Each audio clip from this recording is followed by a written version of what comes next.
창세기 38장 12절에서 18절 말씀까지 보겠습니다. 추장은 오랫동안 상인을 바라본 후에 이렇게 대답을 했답니다. 만일 하나님의 말씀이 내 속에 없었다면 당신은 벌써 내 뱃속에 들어와 있을 것이요. 세상이 아무리 변한다 해도 하나님의 말씀은 변할 수 없어. 과학이 우리를 변화시킬 게 아니라 하나님의 말씀이 식인종인 우리를 변화시켜서 이렇게 진짜 사람이 되게 만들었어. 이렇게 말했답니다. 상인은 부끄러운 얼굴로 도망치듯 떠나버렸다는 것입니다.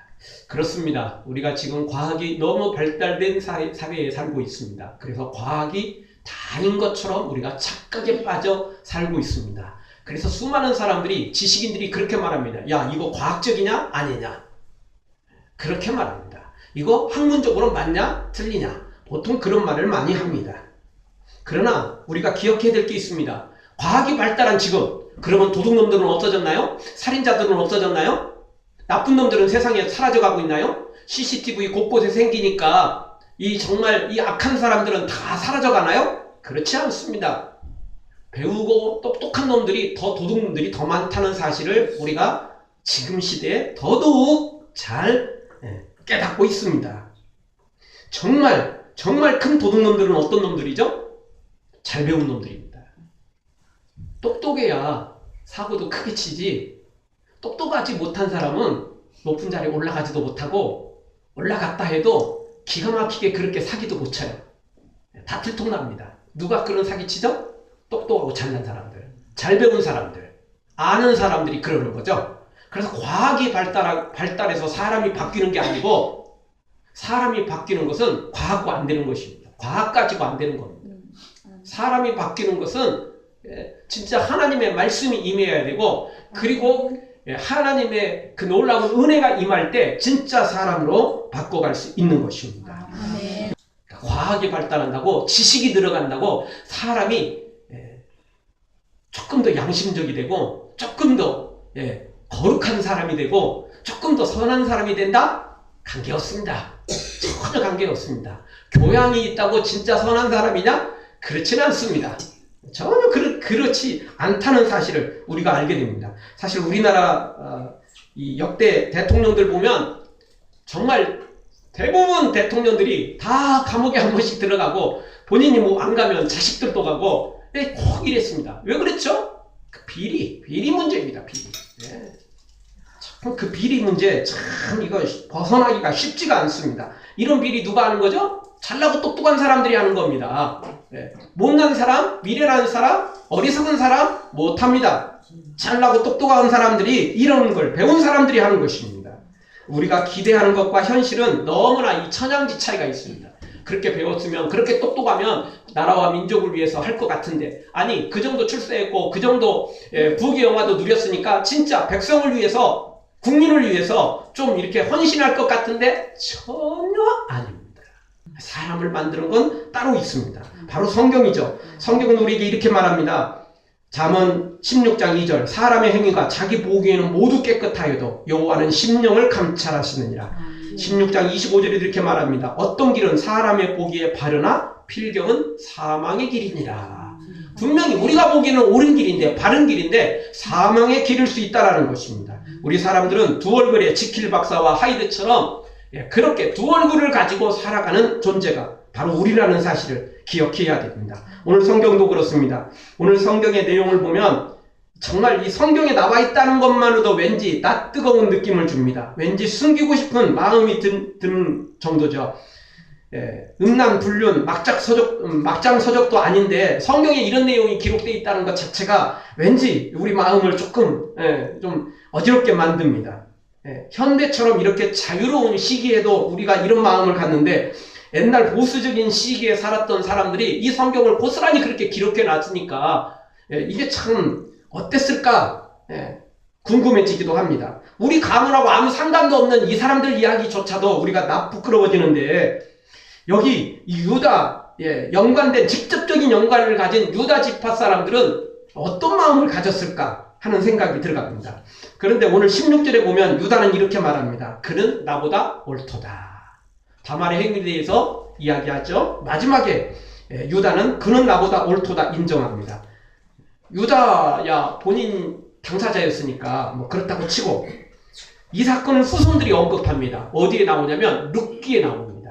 룻기 4장 12절에 보면 유다 지파의 후손들이 이 사건을 언급하는 내용이 나오는데 거기 룻기 4장 12절에 등장하는 보아스와 성읍 장로들이 다 여기 유다 지파의 후손들입니다. 자기 선조들이죠. 그러니까 여기서 부끄러운 일이 있으면 사실 자기 얼굴에 침 뱉는 격이고 자기 얼굴이 부끄러운 거죠. 이거 우리 선조들 했고 나는 안 했거든. 뭐 이렇게 말하기 어렵잖아요. 그 피를 이어받은 건데 자기 가문인데. 그런데 룻기 4장 12절에 보면 이렇게 말합니다. 보아스가 손해를 보면서도 룻을 취해서 기업을 있게 해주거든요. 이것을 보고 성읍 장로들이 보아스를 축복하면서 뭐라고 말하냐면 여호와께서 이 소년 여자로 내게 후사를 주사 내 집으로 다말이 유다에게 낳아준 베레스의 집과 같게 하시기를 원하노라. 이러면서 부끄러워하는 게 아니라 도리어 이 다말의 행위를 자랑스러워 여기면서 다말이 낳은 그 베레스처럼 그렇게 잘되기를 막 축복하는 걸 보게 됩니다. 축복해 주는데 우리 입장에서는 좋은 걸 갖고 축복할 것 같은데 이 부끄러운 과거를 가진 이것으로 축복해 주고 있다는 겁니다. 즉 우리가 보기에는 겉으로 보기에는 이게 부끄러운 일 같은데 알고 봤더니 성경적으로 보면 이게 절대 부끄러운 일이 아니고 진짜 부끄러운 사람은 유다의 행위가 부끄러운 거지 다말이 부끄러운 게 아니라는 겁니다. 다말은 부끄러운 유다에 비하면 더 권장할 만한 일이었고 이는 외국인이었고 이방인이었는데도 불구하고 믿음으로 달려와서 하나님의 나라를 기업을 받는 정말 위대한 여인으로 성경에 소개되고 있습니다. 특히 예수님의 족보를 논할 때 사실 여인들은 족보에 안 들어가잖아요. 그런데도 불구하고 이방인 여인들이 거기에 족보에 들어갑니다. 그 여인 중에 한 명이 바로 오늘 나오는 다말이었습니다. 그만큼 이 다말의 믿음은, 다말의 이 헌신은 오늘 부끄러운 것 같은데 절대 그것이 아니었다라는 것입니다.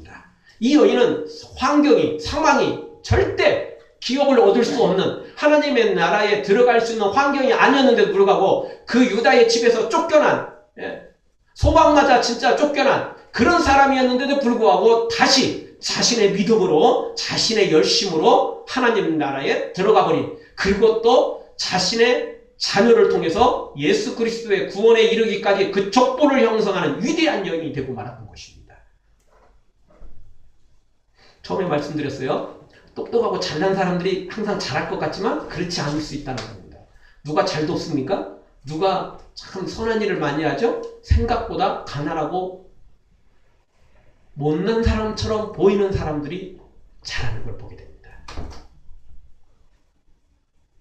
오늘 성경도 똑같습니다. 잘할 것 같은 원래 하나님의 나라의 자녀인 유다는 세속화되어 부끄러운 모습을 보이지만 이방인이었던 이 여인은 도리어 유다보다도 훨씬 더 좋은 믿음을, 훨씬 더 좋은 은혜를 사모하면서 달려가는 것을 보게 됩니다. 사랑하는 성도 여러분, 오늘 말씀을 통해서 인간적인 생각이 아니라 죄악된 생각이 아니라 하나님의 생각을 가져서 천국을 기업으로 삼는 그 은혜를 여러분 것으로 만드는 복된 성도들 되어지길 주의 이름으로 축원합니다. 아멘. 먼저 생각해 볼 수 있는 것은 유다의 세속화라는 사실입니다. 진짜 부끄러운 건 다말이 아니라 유다의 세속화라는 것이었습니다. 자, 유다의 세속화는 우리가 저번 주에 살펴봤던 것처럼 거룩한 가족을 떨어져 나와서 가나안 친구와 사귀고 그리고 가나안 여인과 결혼하고 그리고 거기에서 난 아이들을 믿음으로 키우지 못했다라는 것입니다. 잘못을 회개하고 돌이키기는커녕 그 모든 책임을 며느리 다말에게 뒤집어 씌워서 며느리를 친정으로 쫓아보낸 겁니다. 유다의 세속화는 여기서 그치지 않습니다. 오늘 성경에 보니까 유다의 세속화는 계속됩니다. 왜? 회개하고 돌이킨 게 아니니까 세속화는 계속되는 것입니다. 자, 어떤 세속화에 빠지죠? 어떤 부끄러운 모습에 유다가 빠지죠? 먼저 12절에 보니까 하나님의 징계를 깨닫지 못하는 유다를 보게 됩니다. 자, 다른 것은 몰라도 두 자녀의 악한 행동에 하나님께서 생명을 걷어갈 정도라면 그거는 본인의 잘못도 큰 거예요. 물론 원칙적으로는 자녀의 잘못입니다. 두 자녀가 너무 악해서 죽었어요. 그러나 그 잘못에는 부모가 절대적인 영향력을 끼쳤다는 거죠. 부모가 믿음으로 키웠으면 그렇게 안 되는 거예요. 믿음으로 안 키웠기 때문에 그래요. 그냥 출세해라, 성공해라. 이렇게 키운 거죠. 이렇게 키운 거예요. 그러니까 수단과 방법을 가리지 않고 자기 마음대로 살았던 거죠. 그러니 문제가 된 것입니다. 자, 이쯤 되면 유다가 빨리 회개해야죠. 빨리 회개해야죠. 사실 유다는 요셉을 미워하다가 종으로 팔아버리는 그 순간부터 믿음에서 미끄러졌어요. 자기 형제를 종으로 팔아버릴 정도인데 유다의 믿음이 좋겠습니까? 유다의 양심이 살아있다고 볼 수 있겠습니까? 아니에요. 그는 요셉을 종으로 팔아버리는 그 순간 그의 양심은 이미 미끄러져 있었고 그의 믿음은 이미 타락해져 가고 있었던 것입니다. 그 결과 유다는 더 세속화되기 시작해서 이제는 아예 가나안 사람들과 아예 더불어 같이 살아가고 자녀를 낳고 아예 믿음을 전해주는 게 아니고 그 가나안의 풍습을 그대로 배우게 만들어버렸던 유다의 모습인 것입니다. 그런데 이 상황에 빠졌는데도 두 아들이 죽었는데도 불구하고 회개하지 않아요. 회개하지 않습니다. 모르죠. 성경에 나와 있지 않지만 유다는 그래도 명색이 하나님을 믿는 사람이었으니까 하나님 나한테 이럴 수 있습니까? 두 아들을 다 데려가다니요. 뭐 걔들이 그렇게 그렇게 잘못을 저질렀다고. 아니 두 아들이 사람을 죽였습니까? 아니면 세계적으로 무슨 큰 사기꾼 사기를 쳤습니까? 이랬을지도 모르죠. 유다의 세속화에 비한다면 반드시 그랬을 것 같은 느낌이 듭니다. 영적으로 무지하면 이렇게 되는 것입니다. 어려운 일을 만나면 우리 자신을 뒤돌아보고 어떤 것이 살 길인지 어떤 것이 바른 길인지를 깨달아 알아야 되는 겁니다. 그런데 유다는 이미 영적으로 어두워져 버렸기 때문에 이걸 제대로 깨닫지를 못합니다. 바로 진단을 못하는 거예요. 오진을 하는데요. 어떻게 하겠습니까? 아니 맹장에 걸려갖고 배 아파서 지금 병원에 간 건데 진통제 하나 주고 괜찮습니다. 나을 겁니다. 이러고 보내면 어떻게 되겠어요? 맹장 터져서 죽을 수 있는 거예요. 오진하면 안 돼요. 우리가 영적으로 우리 자신을 진단을 못하면 거기서 헤어나올 수 없는 것입니다. 사랑하는 성도 여러분, 영적 눈이 열리고 귀가 열려서 바로 깨닫고 복된 길을 걸어가는 여러분들 되어지기를 주의 이름으로 축원합니다. 아멘. 유다는 그걸 깨닫지 못했어요. 두 아들이 죽었는데도 불구하고 제대로 깨닫지 못해요. 영적으로 깨달으면 남은 아들도 살릴 수 있고 자기도 살 수 있는데 그걸 제대로 깨닫지 못하게 되죠. 결국 어떻게 되죠? 자기 아내까지 죽고 맙니다. 12절에 보니까 유다의 아내까지 죽임을 당합니다. 또 유다의 세속화는 어떻습니까? 12절 하반절에 보니까 여전히 세상 친구와 사귀고 있습니다. 자, 아내가 죽고 난 다음에 두 아들은 이미 죽었고 그 후에 아내가 죽습니다. 그래서 참 유다의 상황은 말도 안 되는 상황이 됐던 거죠. 정말 얼마나 괴롭고 힘들었겠습니까? 사람한테 위로를 받고 누구를 또 만납니까? 아둘람 사람 히라와 함께 또 딥나라 올라갑니다. 뭐 타러? 양털 깎으러. 여전히 이런 환경인데도 여전히 이런 위기에 처해 있는데도 유다는 사람에게 위로를 받고 그리고 또 양털 깎으러 가는 겁니다. 여전히 영적으로 자신을 진단하고 뒤돌아봐야 되는데 점검해야 되는데 여전히 먹고 사는 일에만 관심을 두고 거기에 정신을 팔려있는 유다의 모습을 보게 되는 것입니다. 여러분 배부른 돼지가 되는 인생은 아무런 의미가 없는 겁니다. 잘 먹고 잘 산다고요? 하루 3끼가 아니고 4끼 5끼 먹는다고요? 그런다고 그 인생이 좋은 인생일까요? 소용없습니다. 하루에 2끼를 먹어도 가난하게 먹어도 아니 금식을 밥 먹듯 해도 그게 그 사람이 믿음의 길을 걸어간다면 영원한 천국을 소유한다면 그 사람이 복된 길이고 하루에 5끼를 먹어도 날마다 호텔에서 그냥 최고급 음식을 먹어도 천국에 가지 못한다면 그런 불행한 인생이 되고 마는 것입니다. 유다는 지금 먹고 마시고 이렇게 사는 일에만 정신을 빼앗겨 버립니다. 그러는 바람에 상황은 점점 가정은 더 악화됩니다. 두 아들이 죽었고 아내도 죽었고 이제 마지막 막내 하나 남았습니다. 이거 계속 가다가는 큰일 나는 겁니다. 절대 거기서 헤어나올 수 있는 길이 없어요. 유다가 회개하고 돌아올 때 헤어나올 수 있는데 유다는 그럴 생각이 전혀 없습니다. 오늘도 여전히 세상 친구 만나가지고 양털 깎으러 가는 거예요. 여전히 유다의 모습이 이런 모습을 보여지고 있습니다. 계속해서 유다는 자기 길을 가고 맙니다. 이런 삶은 절대 해결될 수 없어요. 늪지대에 깊이 더 빠질 수밖에 없다라는 것입니다. 사랑하는 성도 여러분, 잘못된 동행을 끊어버리고 이제 하나님의 품으로 교회로 믿음의 길로 돌아서서 승리의 길을 걸어가는 여러분 되어지기를 주의 이름으로 축원합니다. 아멘. 또 유다의 세속화는 어떤 것입니까? 15절 16절에 보니까 창녀를 찾아갑니다. 유다가 얼마나 힘들었겠어요. 얼마나 괴로웠겠어요. 두 아들을 잃고 아내까지 잃었으니 위로를 받긴 받는데 사람한테 받고, 그러니까 또 친구 만나가지고 양털 깎으러 올라가는 거죠. 영적으로 해결되는데 해결하지 않으니까 자꾸 육적인 것만 드러나요. 자꾸 쾌락적인 것, 본능적인 것만, 원초적인 것만 드러나죠. 결국은 그 죄성이 더 강해질 뿐 바른 길을 걸어가지 못합니다. 결국 유다는 그 허전한 마음을 풀기 위해 창녀를 찾아갑니다. 인간적인 것은 약간의 도움이 될지 몰라도 그 괴로움을, 그 외로움을, 그 문제를 해결할 근본적인 게 절대 안 되는 겁니다. 근본 문제가 그대로 남아있는데 사람한테 위로받으면 뭐 하겠어요? 그거 잊으려고 열심히 일하면 뭐 하겠냐고요? 그거 잊으려고 열심히 돈 벌면 뭐 하겠느냐고요? 그거 잊으려고 창녀 찾아가면 해결되는 겁니까? 해결 안 되는 겁니다. 그런데 유다는 주님 앞에 나와 이 문제를 영적으로 해결하기보다는 그냥 세상적으로 풀어갑니다. 그냥 자기 마음이 시키는 대로, 죄성이 시키는 대로, 하나님이 주시는 그 마음은 거절하고 죄악된 마음대로 흘러가는 유다의 모습을 보게 됩니다. 자, 이런 이 아픔이 있으면, 이런 눈물이 있으면, 이런 고통이 있으면 우리 하나님 앞에 달려나와 엎드리면 우리 주님이 해결해 주십니다. 우리 주님에겐 이 모든 고통을, 이 모든 문제를 해결할 수 있는 능력이 우리 주님에게 있기 때문에 그렇습니다. 아멘. 하나님 사랑의 눈으로 너를 어느 때나 바라보시고 하나님 인자한 귀로서 언제나 너에게 기울이시니 어두움에 밝은 빛을 비춰주시고 너의 작은 신음에도 응답하시니 너는 어느 곳에 있든지 주를 향하고 주만 바라볼지라. 주님을 바라보면 우리 주님이 우리의 작은 신음을 들으시고 응답하셔서 우리의 눈물을 닦아줄 것이며 우리의 잃어버린 모든 것들을 다시 회복하는 놀라운 복을 주신다는 겁니다. 우리 주님에겐 그만한 능력이 있습니다. 우리 주님에겐 그만한 놀라운 하늘의 신령한 복과 이 땅의 기름진 복을 다 가지고 있다는 것입니다. 아멘.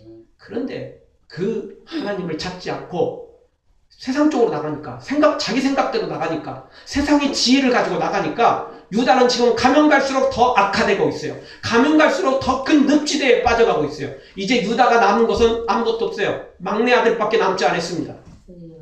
다 잃어버렸어요. 다 잃어버린 겁니다, 지금. 왜 이렇게 된 거죠? 세속화됐기 때문에, 믿음을 버리고 세상으로 나갔기 때문에 그렇습니다. 하나님의 이름은 이름만 가지고 있을 뿐, 그냥 교회 다닌다, 그냥 어쩌다 한 번씩 교회 나오고, 또는 그냥 그런 거짓된 그런 믿음만 갖고 있었지, 이름만 기독교인이지, 진짜 믿음을 가진 사람이 아니었기 때문에 그렇게 된 것입니다. 값싼 믿음을 가졌기 때문에 이렇게 된 것입니다. 사랑하는 성도 여러분, 소망이 없는 세상에서 위로를 찾지 말고 소망이 없는 세상에서 해답을 찾으려고 하지 말고 우리 주님 앞에 엎드려서 우리의 기도를 들으신 하나님, 신음을 들으신 하나님, 눈물을 닦아주신 하나님, 불가능을 가능케 하신 하나님, 죽은 것도 다시 부활시키시는 그 하나님을 만나서 회복되는 여러분 되어지기를 주의 이름으로 축원합니다. 또 유다는 계속해서 또 여전히 세속화에 계속 빠져갑니다. 14절 보니까 아들만 생각했지 기업 무릎에는 소홀히 합니다. 여러분, 구약시대의 기업 무릎은 얼마나 중요한 제도인지 모릅니다.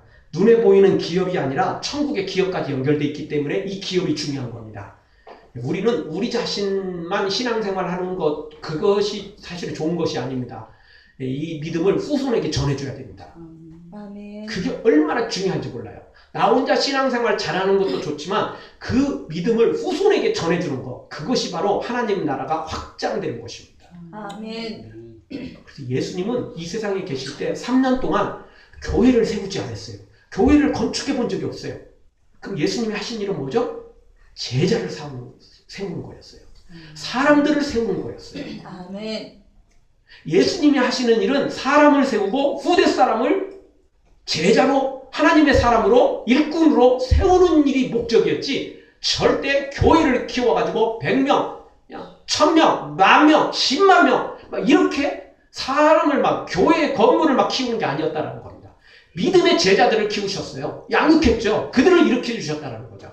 우리도 진짜 중요한 것은 건물을 넓히고 건물을 세우는 게 아닙니다. 그냥 사람 많이 모인다고 되는 게 아니고 진짜 믿음의 제자들을 우리가 양육해내서 우리 주님께로 인도해 드려야 된다는 것입니다.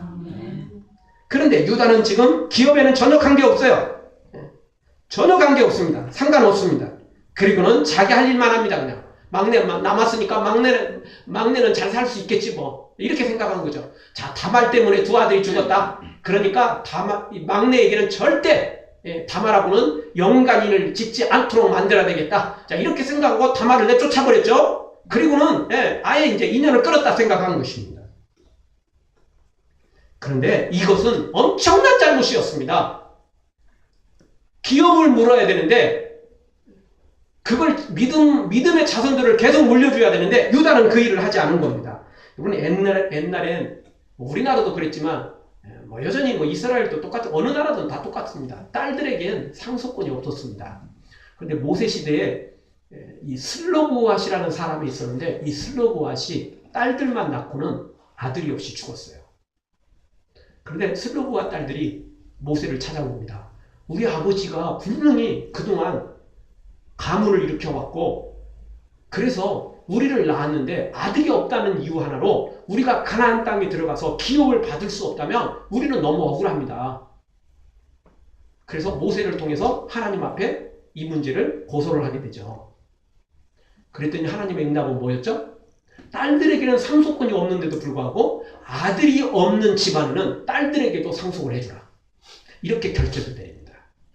이 상속, 그냥 상속이 아니에요. 돈 상속이 아니에요. 물질이 아니에요. 땅이 아니에요. 집이 아니에요. 여기서 중요한 상속은 하나님 나라의 기업의 상속이에요. 예. 딸들이라고 그걸 못 얻을 수 없다는 겁니다. 딸들이라 할지라도 그걸 얻을 수 있는 자격이 주어져 있다는 것입니다. 그래서 그 가문을 계속 이어가야 된다는 그 천국의 기업이 그렇게 중요한 겁니다. 그래서 지금 이 기업 물음이 그래서 지금 우리가 지금 생각으로는 말도 안 되는 일들이 이 기업 물음에 오늘 창세기 38장에서 나오고 있잖아요. 도저히 우리 생각으로는 이해할 수 없는 일들이 여기서 나오고 있습니다. 이게 왜 그러느냐? 구약시대에만 있는 기업 물음이라는 제도 때문에 그랬습니다. 그게 단순히 그냥 기업 물음이 아니에요. 이 기업 물음은 천국의 기업과 연결되어 있기 때문에 이렇게 된 것입니다. 자, 어쨌든 유다는 천국 기업엔 지금 소홀히 합니다. 그리고 이 세상에 썩어지고 멸망될 것에 그래서 지금 양털 깎으러 가고 여전히 돈 많이 벌어가지고 이 막내 자식 하나 있는데 요놈한테는 잔뜩 물려줘서 요놈은 잘 살도록 만들어야 되겠다. 하나밖에 없는데 이제 정말 요놈 애지중지할 수밖에 없다는 거죠. 유다는 지금 그런 생각만 가지고 있었던 것입니다. 그러나 진짜 그 막내를 위한다면 얼른 다말을 보냈어야 되고 그러면 살 수 있는 길이 열린 것입니다. 그런데 안 하는 거예요. 진짜 우리가 자녀를 위한 길이 뭘까요? 진짜 우리가 우리 가족을 위하는 길이 뭘까요? 영적으로 먼저 새로워지지 않으면 하나님의 은혜와 복은 한계가 있는 것이고 설사 부유하고 성공하고 출세하고 이랬다 할지라도 그게 진짜 복은 아닙니다. 그것 때문에 더더욱 하나님을 알지 못한다면 그건 복이 아니고 어떻게 보면 저주일 수 있는 것입니다. 사랑하는 성도 여러분, 육적 가문만 생각하지 말고 영적 가문을 생각하고 믿음으로 잘 갖고 가는 여러분들 되어지기를 주의 이름으로 축원합니다. 또 유다는 어떤 세속화에 빠졌습니까? 15절에 가보니까 자신의 들보는 생각하지 않고 며느리 티만 봅니다. 그래서 뭐라고 그러죠? 자신이 쫓아냈던 며느리.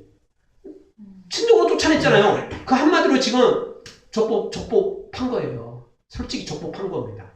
그런데 다말이 임신을 했다는 소식을 듣자마자 자신의 잘못은 생각 않고 그리고 자기가 인연을 끊은 것은 생각 않고 다말이 그랬다고? 당장 데려다가 죽여라. 이렇게 명령을 내립니다. 참, 자신이 지금 이렇게 죄짓고 기업 물으면 소홀하고 믿음의 자식을 지금 키우지 못하고 믿음을 전달해주지 못하고 자기는 자기 동생인 요셉을 종으로 팔아버렸고 이 엄청난 그동안 이어왔던 이 죄는 생각하지 않고 자기 눈에 있는 들보는 생각하지 않고 며느리 티끌을 생각하고 며느리를 죽이라고 합니다. 이게 죄된 사람의 모습입니다. 이게 죄악된 사람의, 세속화된 사람의 모습입니다. 성경은 뭐라고 말합니까? 마태복음 7장 3절에서 우리에게 이렇게 경고합니다. 어찌하여 형제의 눈 속에 있는 티는 보고 내 눈 속에 있는 들보는 깨닫지 못하느냐. 진짜 믿음의 사람은 형제의 티끌을 보는 게 아니고 내 눈에 있는 들보를 볼 줄 알아야 된다는 것입니다. 그래서 내가 회개하고 믿음으로 서게 되면 복은 자동으로 나에게 임하게 돼 있어요. 남들 비난한다고 내가 복 받는 거 아닙니다. 남들 죄 지적해준다고 내가 복 받는 거 아닙니다. 진짜 복 받는 길은 내 죄를 회개하는 겁니다. 아멘. 내가 거룩해지는 겁니다. 세속화를 버리고 거짓된 거 버리고 믿음으로 세워지면 복 받게 돼 있어요. 아멘. 그런데 그 믿음의 길은 안 걷고 나 혼자 욕심부리니까 복복하지만 복이 달아나고 있다는 거죠. 유다가 지금 그런 길을 걸어가고 있는 것입니다. 사랑하는 성도 여러분, 타인의 눈 속에 있는 티를 들추어내기보다는 여러분의 눈 속에 있는 여러분의 영혼과 마음 속에 있는 들보를 보고 회개해서 복된 길을 걸어가는 여러분 되어지기를 주의 이름으로 축원합니다. 아멘. 자, 이제 다말로 와보죠. 다말의 열심은 진짜 여기 대단한 믿음의 칭찬의 대상인 것입니다. 룻기 아까 4장 12절이라고 우리가 생각해 봤습니다. 이 다말의 행위는 엄청난 것입니다. 자, 다말 입장에서 봐보죠. 친정에서 시댁에서 쫓겨났어요. 쫓겨났어요, 지금. 이거 이혼당하는 거나 똑같아요, 이거. 친정으로 쫓겨난 거라니까요. 그것도 그냥 쫓겨난 게 아니고 두 남자를 죽인 원흉으로 지금 뒤집어 쓰고 쫓겨났어요. 자기 잘못이 아니거든요. 다말은 죄진 거 없거든요. 다말은 시댁에 들어가서 형편없는 세속화된 유다의 하나님을 만나버렸어요. 우리도 이따금씩 그럴 때가 있습니다. 교회도 보면요. 정말 믿음도 없는 사람이 얼떨결에 전도해 왔는데 전도한 사람보다 전도 당한 사람이 더 믿음이 좋아가지고 앞장서는 경우가 있습니다. 성경 말씀 그대로 먼저 된 자가 나중되고 나중된 자가 먼저 되는 경우가 있어요. 정작 전도한 사람은 믿음이 그냥 정말 형편없고 날라리 신앙인데 뒤에 온 사람이 더 믿음이 좋은 경우가 있어요. 유다가 그런 겁니다. 유다와 다말이 그렇게 된 거예요. 유다는 하나님의 자녀로 선택받았고 그렇게 태어났고 그렇게 믿음으로 자랐는데 세속화된 반면 유다는 이방인이었고 그냥 하나님의 이름만 알고 있는 그런 상황이었어요. 그런데 진짜 하나님을 만나버린 거예요. 다말 개인적인 입장에서 봤으면 가나안 여인 자기 부모로부터 자손 대대로부터 가나안 땅의 문화를 그대로 이어받고 자랐다면 다말은 여기서 이혼을 선포하고 다시 새 출발했을 것입니다. 그러면 돼요. 아니 이미 시댁에서 쫓겨났는데 뭘 여기서 누가 뭐라고 시비를 걸겠어요. 자기가 원한 것도 아니고 시댁에서 쫓겨난 거잖아요. 자기 길 가면 되잖아요. 자기 길 가면 돼요. 그런데 다말은 그렇게 하지 않습니다. 집에서 끝까지 기다리다가 도저히 유다가 다시 불러주지 않을 것 같으니까 변장을 해가지고 창녀인 것처럼 유다를 기다리죠. 그거밖에 길이 없었던 거예요. 다말 입장에서는. 다른 길이 없는 거죠. 그냥 구경만 하다가는 천국 속에 자기가 들어갈 수가 없는 거예요. 다시 또 다른 사람 만나면 다른 남자 만나면 당연히 그 가나안 사람 만나게 될 것이고 그러면 가나안의 신을 섬길 것이고 가나안의 풍습을 따라서 여전히 그런 살아가야 돼요. 그걸 안 하려고 유다의 가정으로 다시 돌아오기를 원했던 거죠. 하나님 품으로 돌아오기를 원했던 겁니다. 그게 유일한 길이 사실은 막내에 있었는데 그렇게 안 되니까 유다를 찾아간 거죠. 변장을 해서 말입니다. 물론 다말도 사실은 이게 속인 거죠. 그렇지만 여기서 중요한 건 그게 중요한 게 아닙니다. 여러분 죄 없는 사람이 어디 있습니까? 허물 없는 사람이 세상에 어디 있습니까? 그보다 더 중요한 건 믿음의 행위를 가졌다라는 것입니다. 이 다말은 그 허물을 100번 1000번 뒤엎고도 남을 엄청난 믿음의 결단을 내린 겁니다. 그것도 시아버지 유다가 이 소식을 듣고 어떻게 하죠? 다말을 죽이려 합니다. 그렇죠. 사형을 선고합니다. 다말 입장에서는 생명을 내어놓고 이 일에 들어간 겁니다. 생명을 내어놓고 지금 이 일을 진행한 거예요. 자식 낳고 싶은 소망 때문에요? 아니에요. 그렇게 생각했다면 이혼 선포하고 새 남자 만나면 된다니까요. 근데 다말은 그렇게 하지 않아요. 그것은요 단순히 자식 욕심이 아니에요. 다말의 여기 이 모습은, 이 행동은 천국의 하나님 백성의 기업을 얻기를 소망한 거예요. 그래서 이런 일을 한 거예요. 그래서 룻기 4장 12절에서 이 다말의 이 행위는 엄청난 믿음의 행위로 그렇게 소개되고 예수님의 족보에 이 다말의 이름이 들어갈 만큼 위대한 믿음의 소유자가 된 것입니다. 마태복음 11장 12절에 보면 우리에게 이렇게 말씀해 주십니다. 세례 요한의 때부터 지금까지 천국은 침노를 당하나니 침노하는 자는 빼앗느니라. 천국은 누가 없습니까? 침노하는 자가 없습니다. 총칼 들고 침노한다고 천국은 침노당하지 않습니다. 누가 침노당합니까? 예수 그리스도의 이름으로 믿음으로 달려가는 사람이 천국이 열리게 돼 있다는 겁니다. 환경이 여의치 않으니까, 어려우니까. 나는 하려고 했거든요. 근데 뭐 시아버지가 안 해주는데 내가 어떻게 합니까? 나 하려고 했거든요. 그래도 안 한 건 마찬가지잖아요. 아무리 환경이 어려워도, 아무리 여건이 안 좋아도 믿음으로 달려가면 되잖아요. 지금 이런 방법, 좋은 방법은 아니지만 그럼에도 불구하고 놀고 있는 것보다는 낫잖아요. 환경 탓하고 포기하고 그냥 뒤로 돌아가 버리는 것보다 낫잖아요. 그렇게 하면 절대 하나님 나라에 들어갈 수 없거든요. 그 기업을 이어갈 수 없거든요. 그래서 이 다말은 정말 이 최후의 수단으로 이 방법을 선택한 거죠. 생명을 내어놓고 말입니다. 생명을 내어놓고. 그래서 천국도 들어가고 자기 자식을 통해서 예수 그리스도의 족보에 이어지는 놀라운 일들이 벌어집니다. 근데 참 신기한 게 또 은혜인 건 지금 막내가 살았잖아요. 막내를 통해서 유다의 계보가 이어져 가는 게 아니고 다말이 아기를 낳게 되는데 쌍둥이를 낳게 됩니다. 그 쌍둥이를 통해서 예수님의 족보까지 이어집니다. 믿음 없는 사람은 아무리 이름 걸어놔도 아무리 뭐 목사요, 장로요, 권사요, 뭐 집사요 해도 소용없는 겁니다. 이 직분 아무것도 없어도 믿음 있는 사람이 그 직분을, 그 기업을 얻게 되는 것입니다.